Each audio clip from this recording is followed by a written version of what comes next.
Kevin Hogan, welcome to the program. Morning, David. So this does seem like quite a shift. One week you're saying all policies should be reviewed, including nuclear. The next week you're demanding they not be reviewed and even breaking the coalition because the Liberal Party wanted to review them.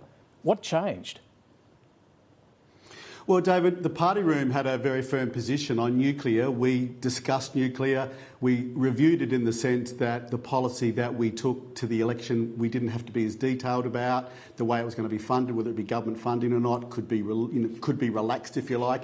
But there was a view in the room, which I respect, that we have a nuclear facility at Lucas Heights already.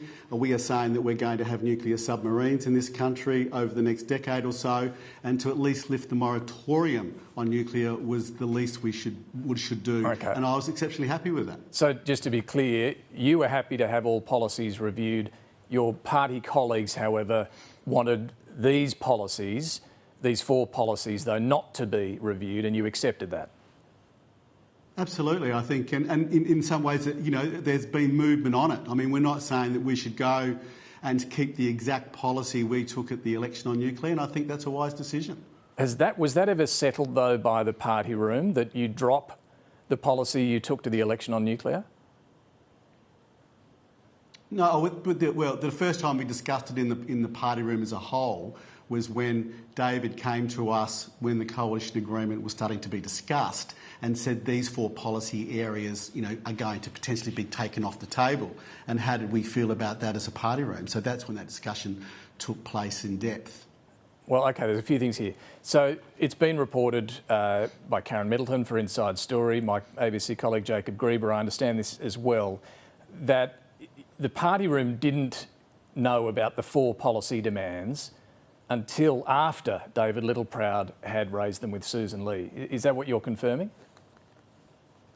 Yeah, so David had a number of conversations. I think the first physical conversation he had with her was in Albury on the Thursday, and that was when Susan put the position that all policies were going to be off the table, including existing policies that we'd agreed as Nationals and Liberals through the coalition period of the last Parliament. And David came back to the party room on the Friday and said these are some of the policy areas that then would be removed from the table. So we then, as a party room, discussed them en masse, and we came to the position on the four policy areas that now have become very public, that we wanted them kept on the table. Some of those policy areas like divestiture, like the Regional Future Fund and indeed the USO have been on our policy agenda for close to a decade, and it's taken us a lot of time, work and effort to get to that position. Yeah, sure. And we didn't want to have to start from square one with each of those. But some of them were a lot more recent than that, only announced during the campaign. But some of your colleagues weren't happy that the four policies that you demanded were the four worth breaking the coalition over. Others have said, well, what about net zero? I mean, it sounds like the leader made a captain's call on those four policies. Not at all, David. This was the decision was made by the party room, and it was made because those four policy areas, or especially three of them, there's been movement on nuclear, but those other three policy areas were positions that the coalition took. So they'd been agreed. They'd been agreed by coalition party room process that they were policy. They certainly had been on our agenda for a long time before the election campaign. In some cases, some of those we've been advocating for nearly 10 years on two or three of them, and we didn't want to lose them. We didn't want to say, well, OK, we're going to go back to square one now, lose them and have to advocate that process. So we wanted to use the coalition agreement to get them through. And David, I get, and I've heard the commentary before we've come to this interview, and people can be dismissive about this, but I'd say that the people being dismissive about this are city people.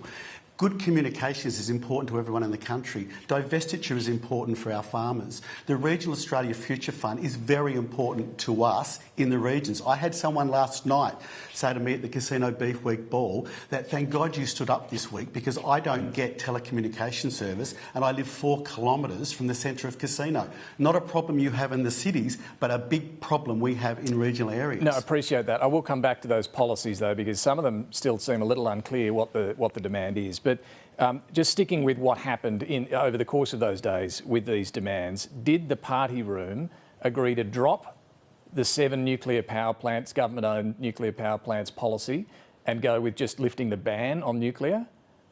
Was that what the party room That's right. agreed? Exactly what we've said publicly was where the party room lobbed on last Friday week. David was concerned. David did none of this by himself either. Right. He did this very transparently. So he came back to the party room. We discussed en masse about the issues. We lobbed on the non-negotiables. The only non-negotiables were these 4 policy And that was areas. on nuclear. So it was explained in detail what that meant. On nuclear, it was only to lift the ban. That's correct. Okay. What about his demand to end shadow cabinet solidarity? That didn't go to the party room, did it? No, because it wasn't a non-negotiable. So David brought that up in one of his conversations with Susan. She said that would be unacceptable. David said, fine, it's not a non-negotiable. What did you think when you heard about issue. that request? What did you think about that? Well, David couched it as he did, and he did this publicly, couched it in the context of the voice referendum in the last parliament, that every now and then something pops up that, you know, the Nats might land on before them, and just wanted some room to movement. Susan said, look, that wouldn't be acceptable, and it wasn't a big one for David, and he moved to the next issue. Pretty strange way for a shadow cabinet to work, wouldn't it? If you could go your own way on different things? Yes, if I can see that point of view. It wasn't a non-negotiable, and it wasn't a long point of discussion because it wasn't a non-negotiable from our room. On the need for a coalition agreement in writing, David Littleproud, only weeks ago at the Liberal Party campaign launch during the campaign, he talked about how much he trusted Peter Dutton. He said they didn't even have a written coalition agreement. They shook hands, they could trust each other. Why couldn't he do that with Susan Lee?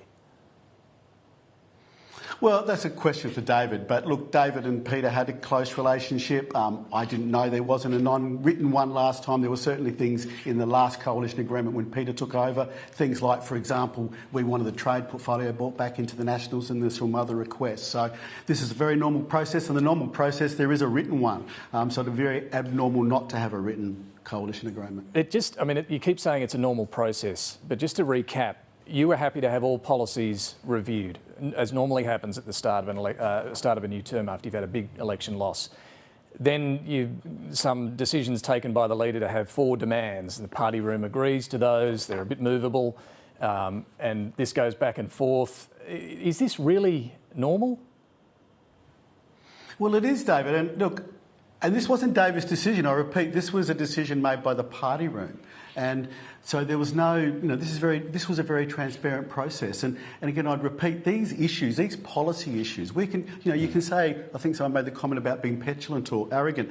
This isn't about petulant and arrogance for us who live in the regions. The Regional Australia Future Fund is really important to us. Divestiture and the way our farmers are treated by the big supermarkets is important to us. But don't you normally work these out in coalition? Don't you have a coalition agreement which goes to who gets how many positions on the front bench and so on, and then you work out your policies after that?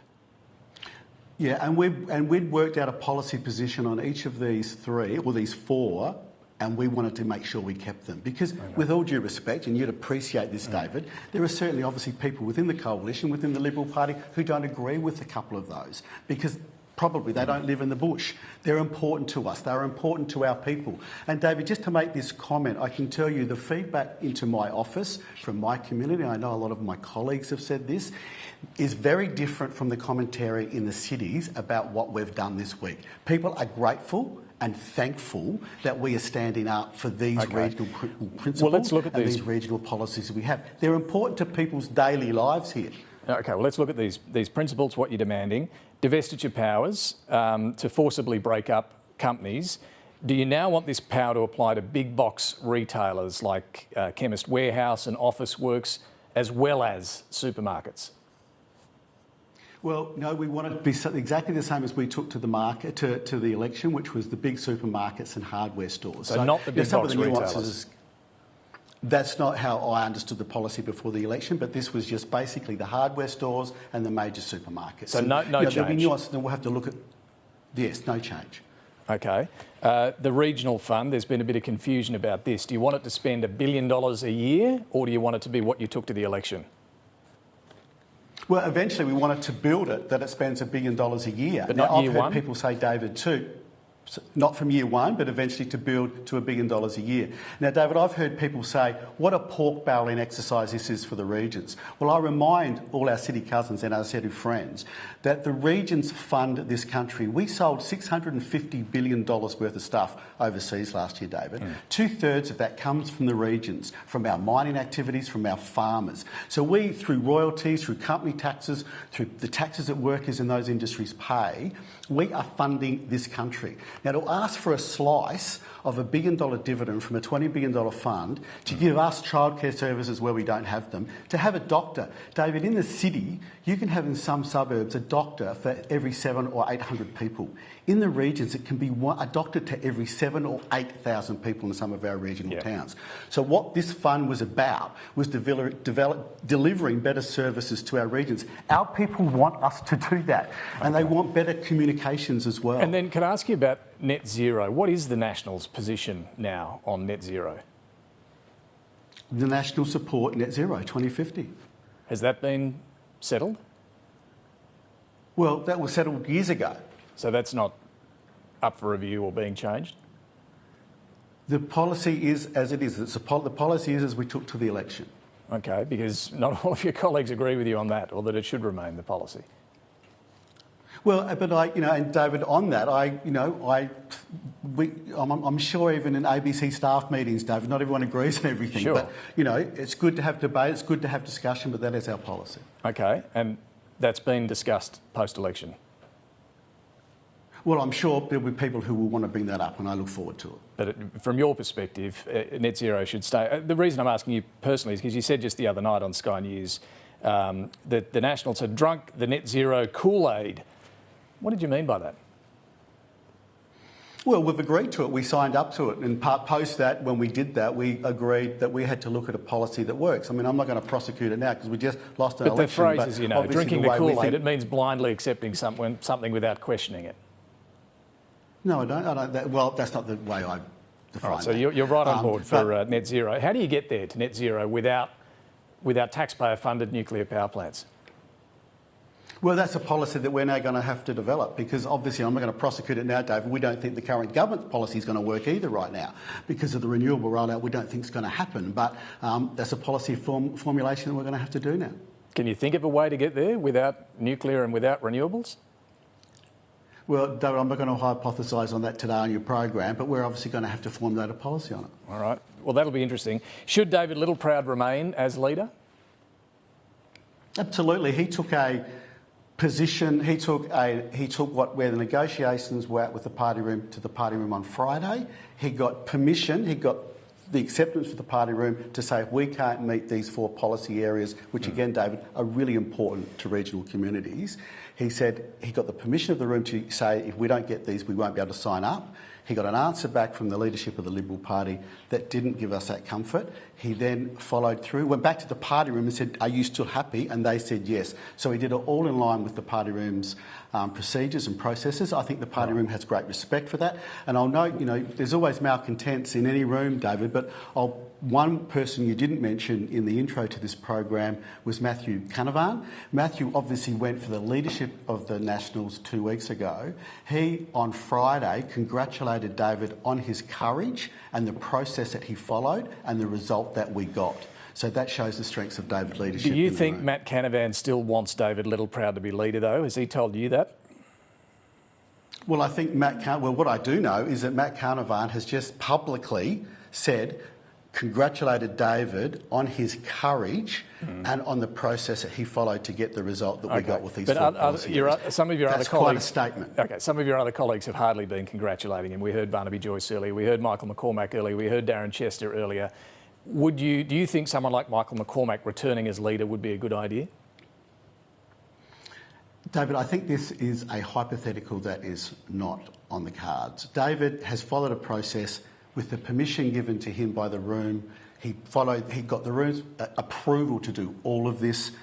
One of his person who I'd say hasn't one of his greatest fans, Matt Carnarvon, has come out and congratulated him and said he's done a great job. Look, Michael McCormack also points out... But David, it's important. I mean, there's malcontents in every room, right? Well, you keep quite a few. highlighting, a couple of them, and I'm just highlighting someone who's not a fan of his, who said he did a great job. And what I'm saying about that is that shows the reflection of the support he has in the room because of how he followed this process. And has delivered the result and the 4 policy results that are very important to us in regional Australia. Michael McCormack points out the leadership can be spilled at any National Party room meeting. If that happens when you next meet, will you be a candidate? David, no, I'm not going to be a candidate. And I would be very surprised. My belief, David, there's 2 Davids. My belief, David, is that David Littleproud has very, very strong support in the National Party room, and I would say even more support after the process that he followed, how transparent he was with the Nationals Party room, and the result, even though it wouldn't be the ideal route to get to where we got, given it was so public in the end. Let me ask you this. The way we got there, Years ago, you famously sat on the crossbench for a year because of instability around the Liberal Party leadership back when Malcolm Turnbull was leader. If there's a move against David Littleproud and instability in the Nationals leadership, would you do the same again? David Littleproud has the overwhelming support in our room, and I believe he will have it for many years, and the process that he followed now has given him even more support. Very transparent process, played out in public. Final question, Kevin Hogan. Are you embarrassed at all that while northern New South Wales has been battling these floods over the past week, you guys have been having these internal squabbles? Well, Dave, my thoughts are very much with the mid-north coast, and I've been very much had more phone calls and more attention from me personally, and I know a lot of my colleagues on the floods on the mid-north coast. I've had a lot of conversations, and give a shout out to Alison Penfold, the new member for Lyne, who takes in the town of Taree. I've had a number of conversations with her. I spoke to the New South Wales State Minister, who's going to be responsible for the recovery down there. I personally know a lot about what they're facing over the next week or two. I'm going down to see Alison in her community and Patrick Conahan in his community later this week. They have a big job, and clean up after a flood is sometimes even as traumatic or more traumatic than the event itself. So they have a big job in front of them. I know a lot of my colleagues like Patrick Conahan and Alison Penfold and myself indeed have been spending more time on that event than we have of the goings on in Canberra this week. All right, Kevin Hogan, appreciate you joining us this morning. Thank you.